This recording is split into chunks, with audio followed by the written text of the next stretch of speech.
Sa matag biyahe na gyud tay destinasyon nga dili lang lugar kundi experience og karon ato nang sakon ang usa sa pinaka-iconic nga peak sa Cebu, kini ang Kandungaw Peak sa Dalagit.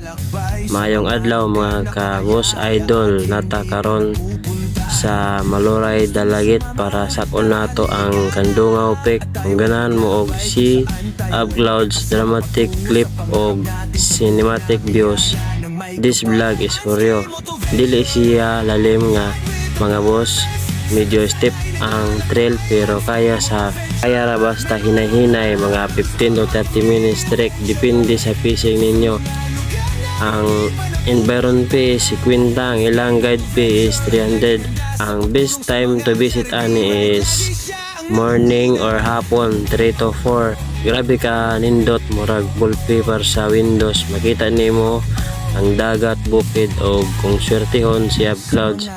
Worth it kayo ang kapoy nga mga boss idol. Mao ni ang reward sa rider nga dili madlock mo explore sa kinabuhi, parehas ra ni sa pagsaka sa peak, lisod sa sugod, kapoy sa tunga. Pero kung mupadayon ka, ang view sa taas lahi ra gyud. Kung naka-inspire ni ninyo, don't forget to follow, like and share and subscribe sa akong channel Hanski Motoventure. Comment down below kung asa ta masunod nga adventure. Until next ride, ride safe always.